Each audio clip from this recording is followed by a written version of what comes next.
rod building finish scary.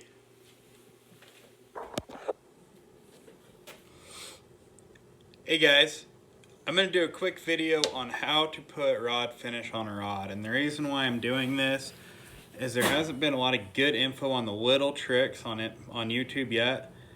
A lot of guys are always asking about it on all the rod building forums on Facebook and everywhere else.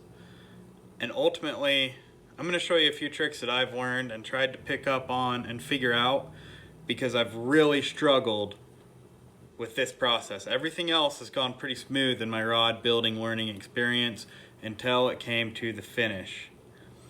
And this is how I've learned to do it. And I'm not using anything special. I don't have a power wrapper with a fancy dryer on the big aluminum base. I have a semi-wiped down workbench that's fairly dirty in a machine shop. And I'm not saying this is the best environment. In fact, I bet that you can get a better environment and a better finish taking a few of the tips I'm going to teach you and blow the quality of my finished jobs out of the park because of that. But this is the way I do it, and the last couple of rods I've done have turned out absolutely awesome, like pretty much just as good as all the pros, and I've been really, really happy with the results. So keep an eye out, check it out, like and subscribe to Zero Baits channel. I always love to give tech tips. I love to show you guys actually how I'm going to be doing what I'm doing. Everything we make is made in the USA, and it's made right here in Utah. It's made here in my machine shop and in my garage. Currently, I'd like to, not be in a garage in this little machine shop I got forever. But for now, this is what I got. This is what I'm doing. And maybe if I provide you guys with the info that I'm learning, you'll be willing to support me. And that's my goal. I want to make your fishing life better. And I can do that if you support me, and that's the end goal. Super important is getting a good epoxy mixture. Right, so you get your rod finish. A lot of people really don't take the time to do this step right, but this is absolutely the most important step. So take your 2 cups. Make sure I'll start with 1 cup. Get everything mixed up really well in this. 50-50, 1-to-1, however you want to say it. I'll transfer it to this cup.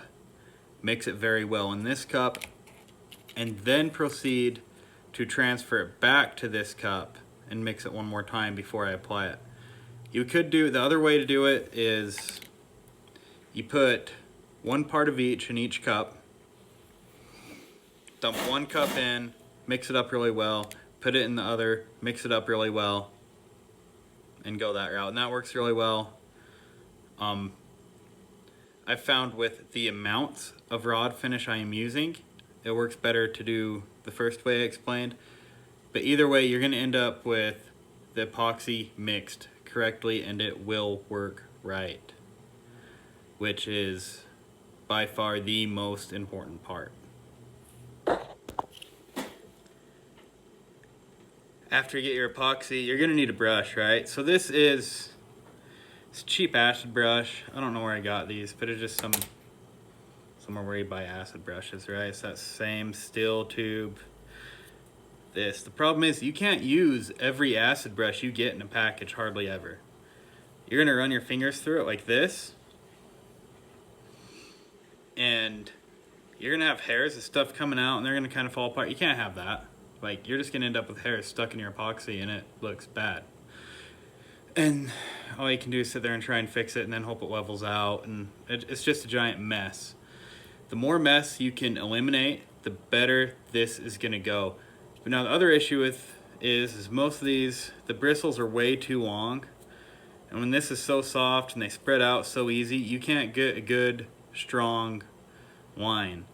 This would be fine brushing back and forth to get your finish on, but to put the end on your finish after your thread, this is a nightmare.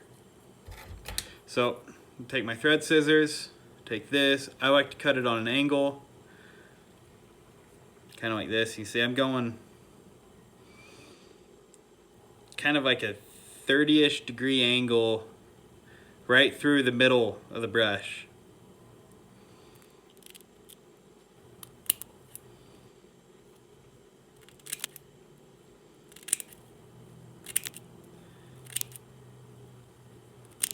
And they're not always the best cutting, as you can see.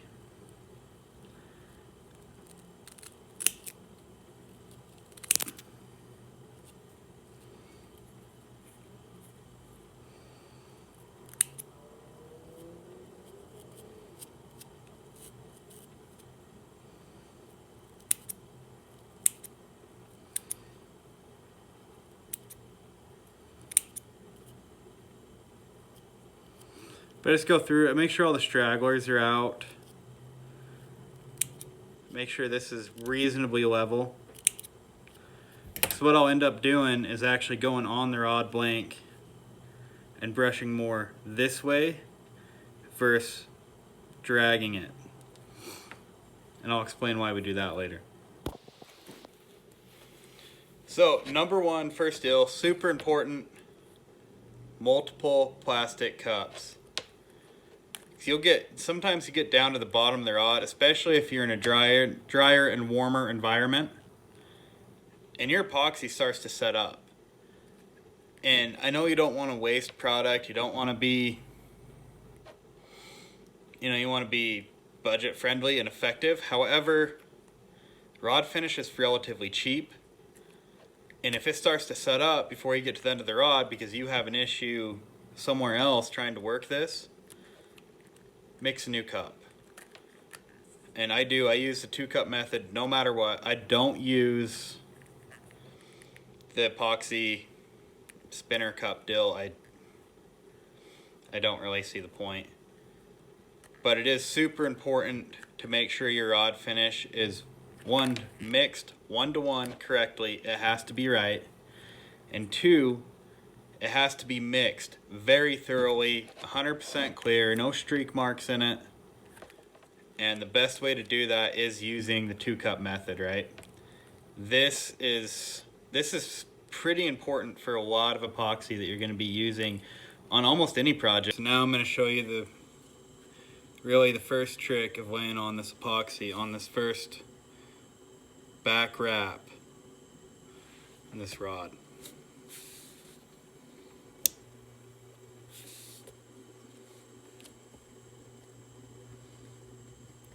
So what I'll do is I'll go through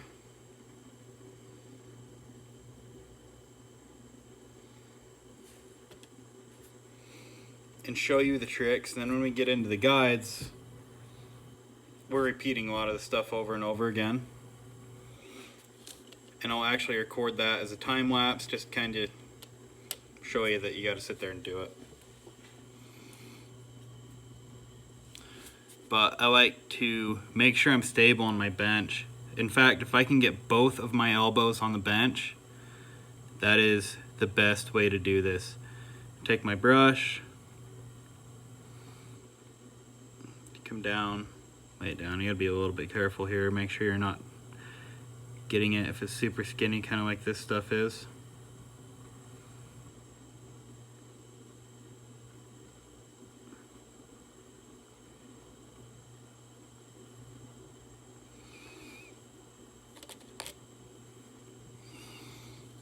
And these little trim pads, like up to grips and up to hard stuff like this, is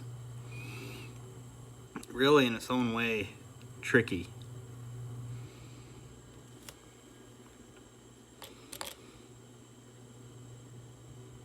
So go ahead and get this wetted out, and then we'll drag this line going to the grip,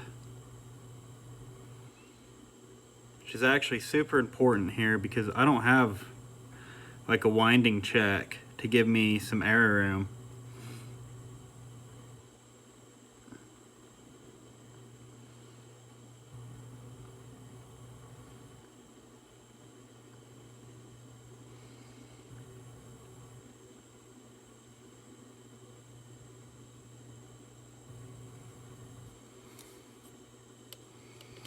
This thread is just soaking up this epoxy, man.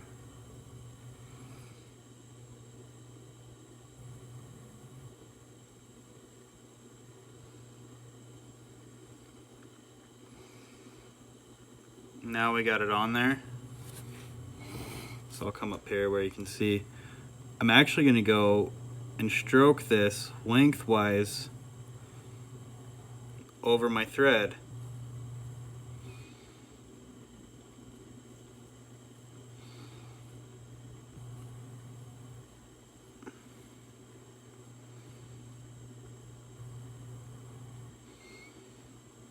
And the reason being is with the rotation, right, so you can level out strokes going lengthwise across the rod, but if you get strokes going, you know, with the rod instead of with the length of the rod, but you know, across the width of the rod, those aren't going to level out on this. All they're going to do is actually sit there and just dry like that. They will stay that way.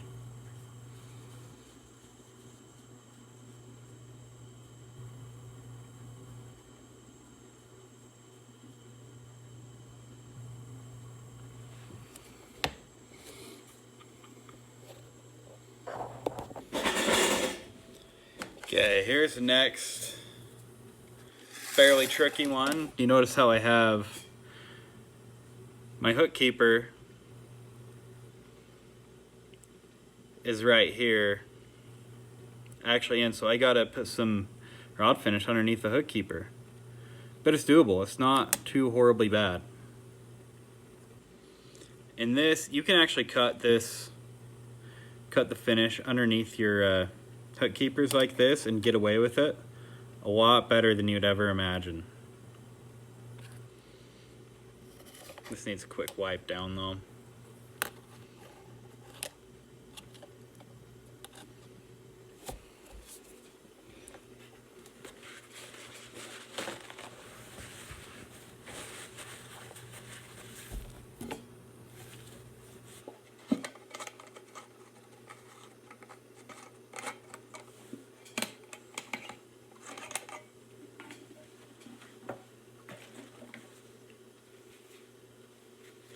When you're using, so I like using denatured alcohol quite a bit for cleaning, but in this case, like I have paint and stickers here and all that, you need to make sure that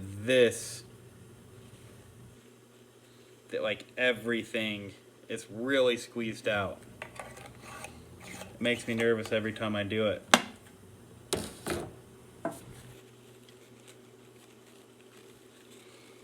Always wipe with thread, never risk, you know, hitting it just right. Over this super white.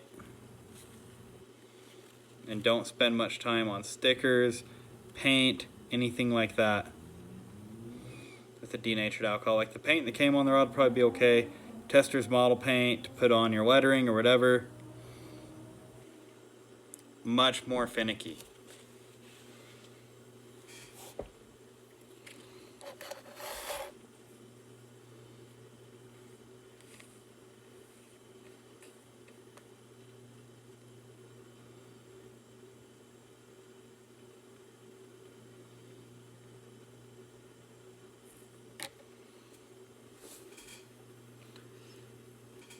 So there's that same concept, dragging the line again, and I like using one of like this hand right here. I'll use as the rest. I'll use that index finger to lay the brush on. In this hand I use to control the brush. Alright, so watch, mainly pay attention to my hands and what I'm doing.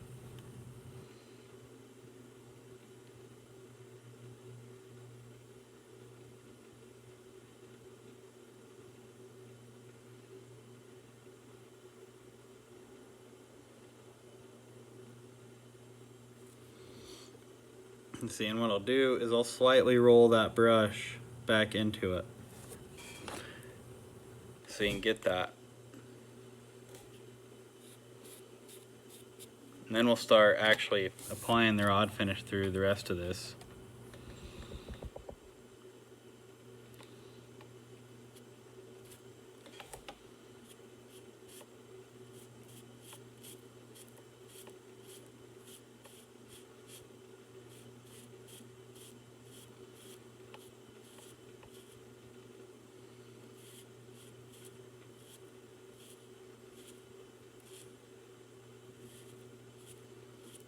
And then this is Pro Coat Medium.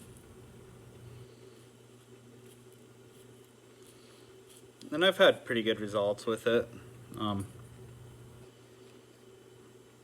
know a lot of guys talk about using the Threadmaster or just a lot of other stuff and really don't like the Pro Coat. Personally, I don't know what the real truth is yet because I haven't tested them in comparison yet. But if you guys would like to see some comparison videos and stuff, comment down in the video and let me know, because it'd be fun to do a whole bunch of ice rods with different ones, see how they do. Mainly because ice rods are cheap and I can afford to build a whole bunch of them at once.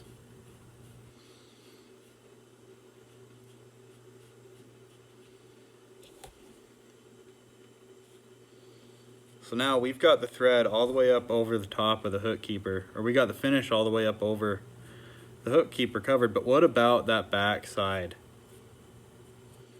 And this is how I do it on the guides too.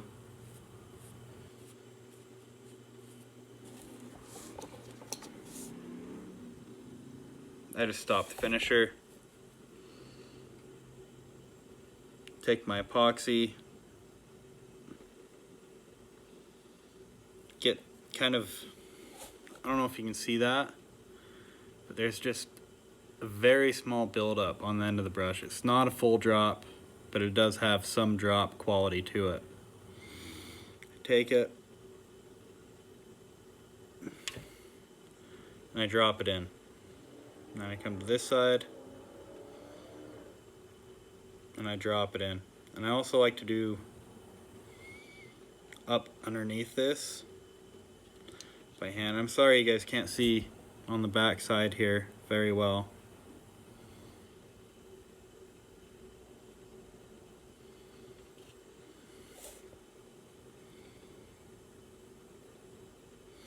That's now coated all the way underneath the hook guide. And now I can just apply my finish all the way down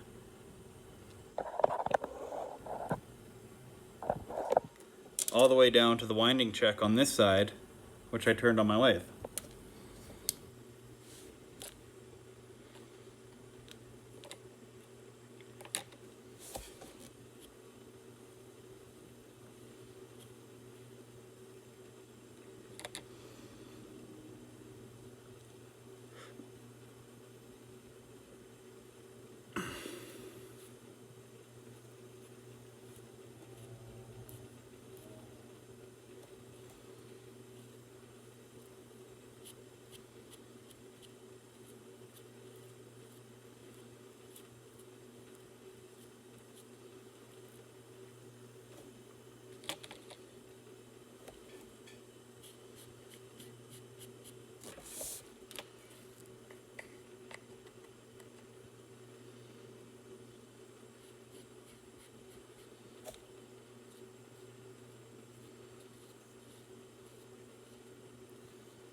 And notice how I'm just dragging right up onto that winding check as smooth as I can and watching it.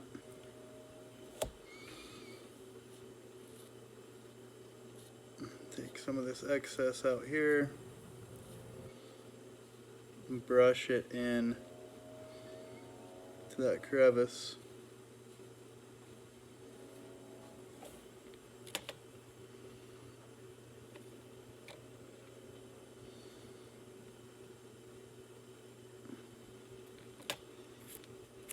Got me the finish on there.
that's how you do it, right?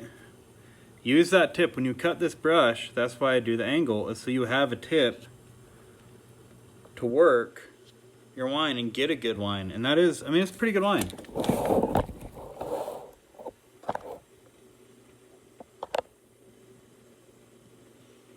You know, it's not all over the place or nothing. It's about right.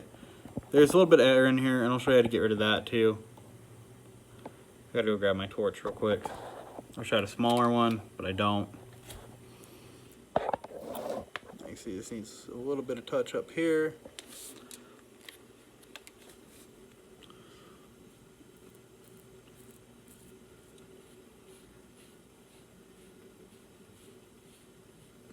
But what you want to do is just, after you get your wine laid down on the end of your threads,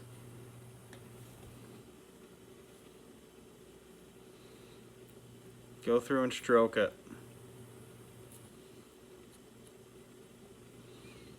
And then just make sure it's an even coat. You know, if you have too much in one spot, move it to where it's not. And it definitely, like, it's going to take some practice. You're going to have to work at getting good at this. But it will come along and you will be okay.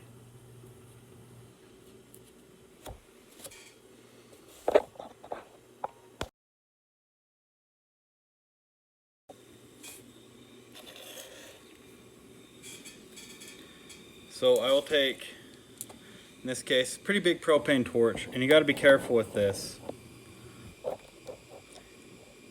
A hair dryer really is probably your best bet for a tool. My wife's on vacation. I don't know where her hair dryer is. I have a torch. So I'll come up, I'll hold this. I like to hold the flame sort of at a diagonal. In fact, if you check this out, I put the bottle of the torch on my workbench, sitting on my stool, on my shoulder. Gives me a good 45-degree angle, super easy to work with, it's stable.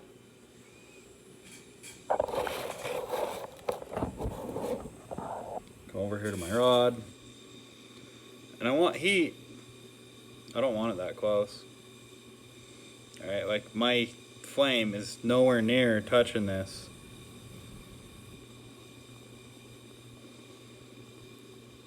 Because all I'm doing is getting it just hot enough to get the bubbles out. And if you get the flame too close or you touch it with a flame, it will give you char in the epoxy with a lot of bubbles and it looks bad. It will make you cuss, it will make you mad. And if you're building a rod like this that's relatively expensive with good components, you're going to be really butthurt. Or like the other spinning rod I just got done building with titanium microwave guides and all that. Like, you're just going to have a bad, bad day. But now, let's see if I can get a better angle on it.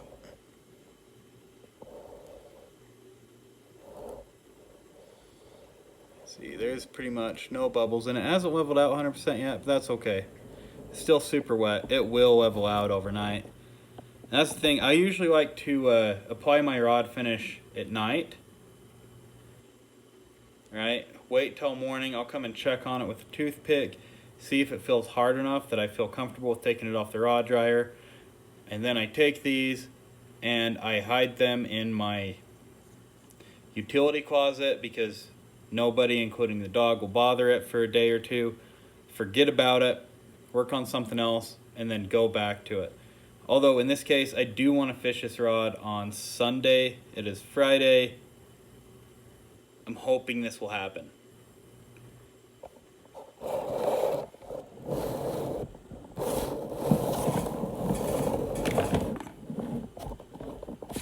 Fuck.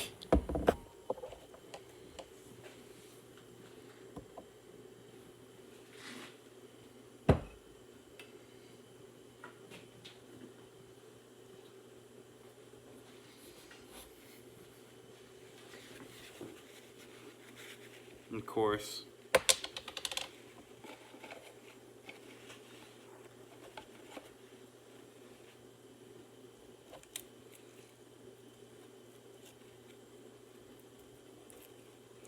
So to increase working time,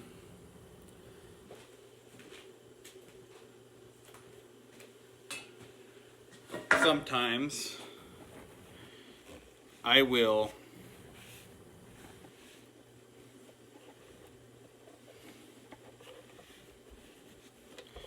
leave the caps off my bottles and stuff, so that way I can take time to properly clean them up after I'm done.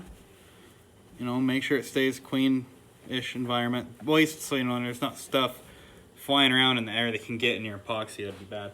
But I just moved the camera and spilt a bottle of epoxy on my workbench. Which mainly the waste of epoxy is the annoying part. See? Spilt a whole bunch of hardener. Oh well. Oops.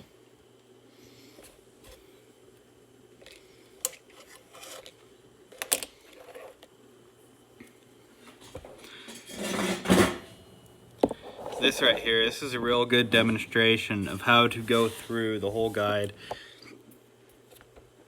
And also on the guide feet, right? Like, this is kind of a challenge here.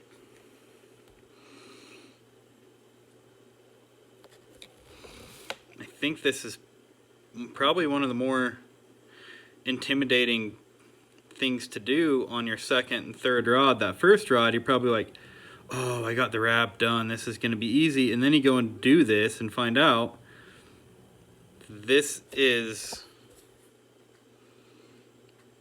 actually a really challenging aspect of building a rod, is getting the finish on very well. So you see I've dragged the line to get it straight here, and come over to the other side, do the same.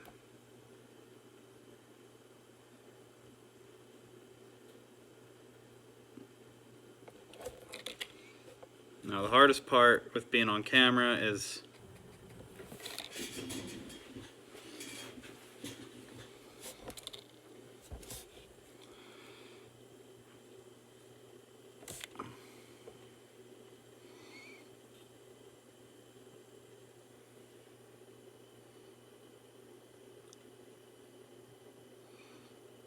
getting exactly stable and also getting this on film.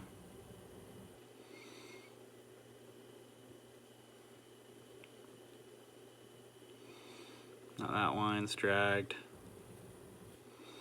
Now I go through, I'll get the epoxy on the top of the thread, which this is really where it should soak it up.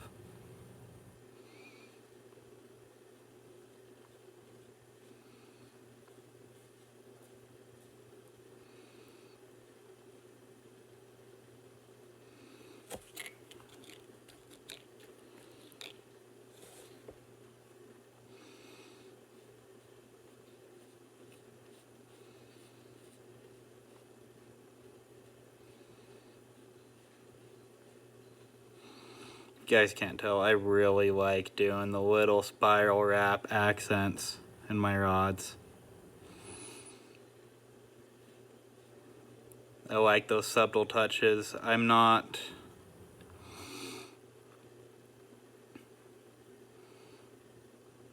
big on building or doing the super fancy wraps on my personal rods. I want to do some mainly just to learn how to do it, to put in the time and be that much better at wrapping. But for the most part, I do try to build my rods to perform. And since I'm mainly a freshwater guy, fishing bass, panfish, stuff like that, I like to keep my rods as light as possible. So I like that accent wrap because I get the awesome custom look.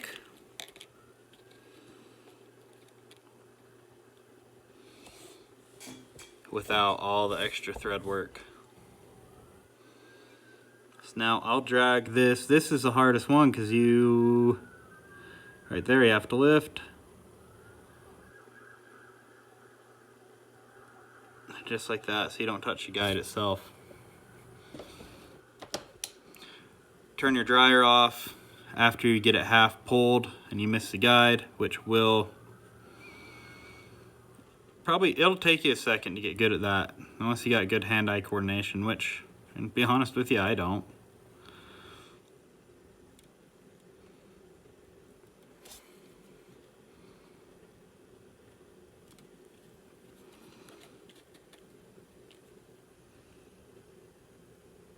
So I'll drop that there. See, and on these two, usually just come through, dab it on both sides, and you just pull that line up underneath the foot with the tip of that brush as carefully as you can.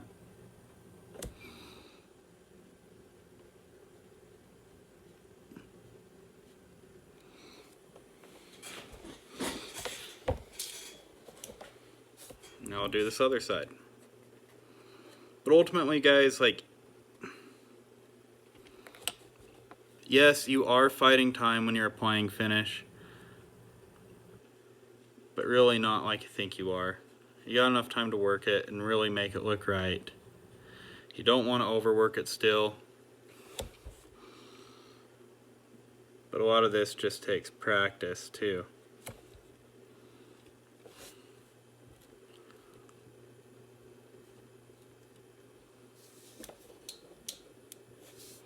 There we go.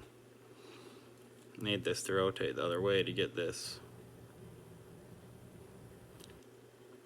Most dryers, either you'll stop the rod by hand and it'll switch directions, or you'll turn it on and turn it back on, or turn it off, turn it back on again, and it will rotate the opposite direction. Okay, now I'm happy with the line.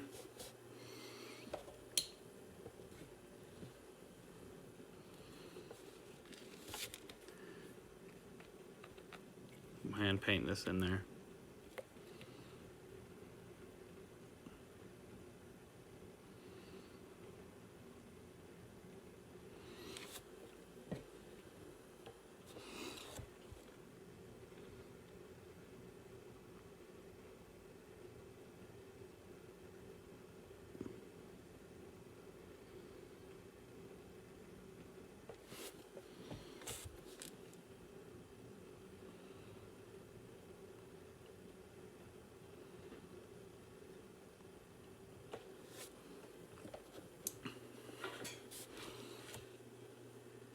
Now we can go through, level this all out. We can see, so on the edge of this side of the thread right here, this needs some modification, needs to be worked on. Well, what it needs a little bit, it's just too dry.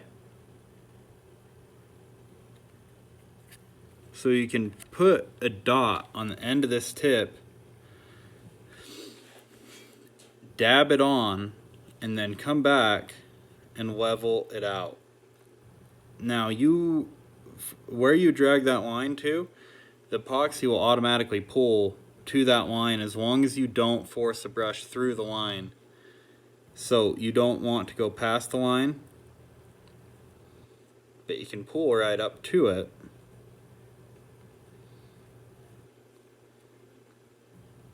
And get the height you need to smoothly transition from the rod to the thread. And when you're doing that, you are always brushing with the length of the rod and not against the length of the rod. You might have to brush against the length of the rod to get the epoxy where you want to go or something, but you always want to come back and lightly brush with the rod, so when it dries, this will actually be level. Always super important.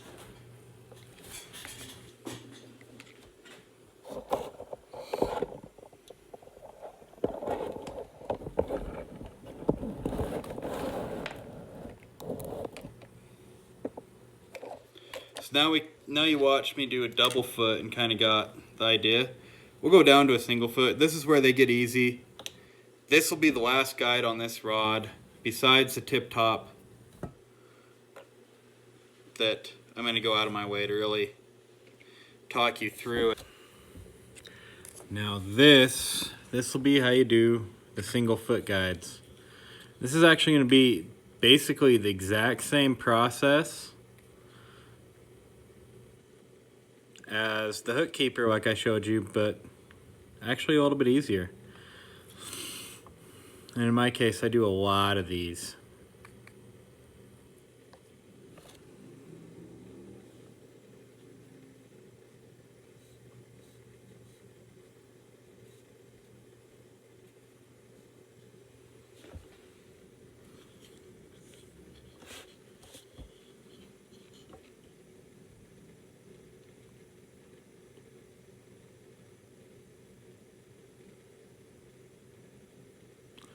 So there's my line on that side.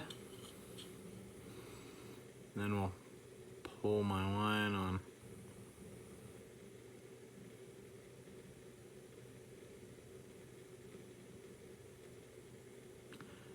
that side.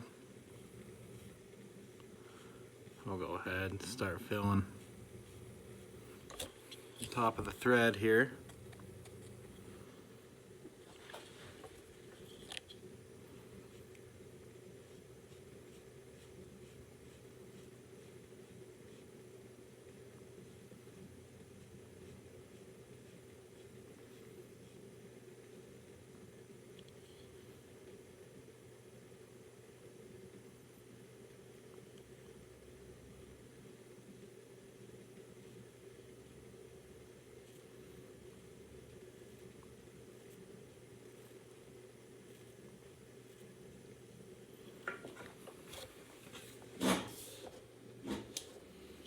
Now I'll strap the rod dryer.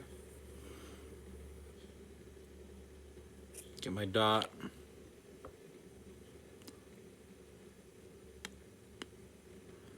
Alright, finish up that line and get that into the eye. Rotate it around so I can see.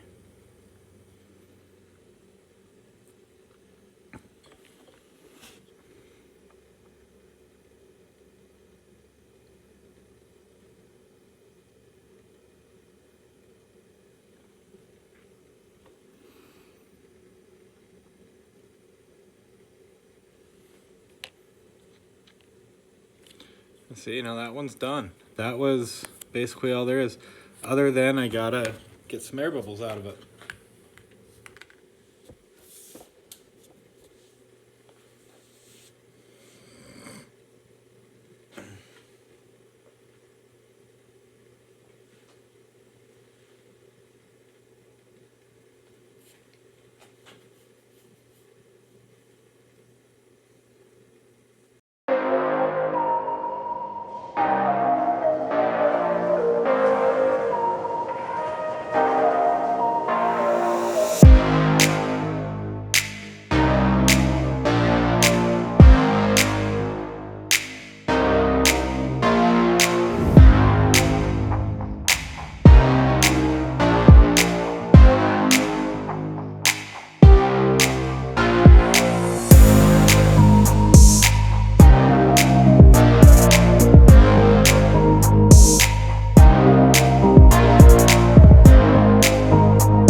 So I will be doing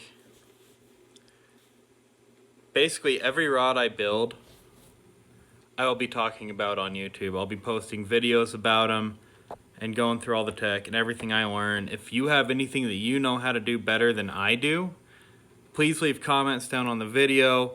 Tell me about it. If you have good videos to reference to, put them in my comments.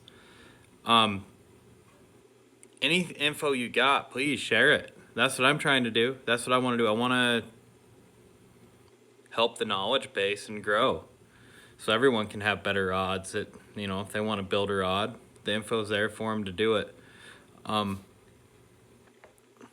Ultimately, my goal with rod building is I like building my own rods. I like building pretty much all my own tackle. And actually, at some point, I'd even plan on building or purchasing an injection molding machine so I can machine my own molds to build hard plastic baits as well. So crank baits, top waters, all that kind of stuff's coming in the future. In order to have that happen, though, I need to get your guys' support. Like, that's a big deal for me.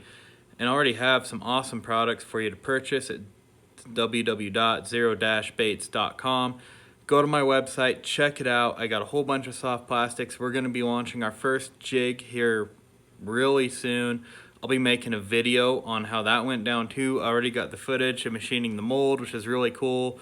I'll be taking footage of pouring the jigs and powder coating them and getting them all ready to go. And then we'll be talking about building some new jigs that we're already talking about when I went over to Angler's Den here in Utah. It's actually in Roy, Utah.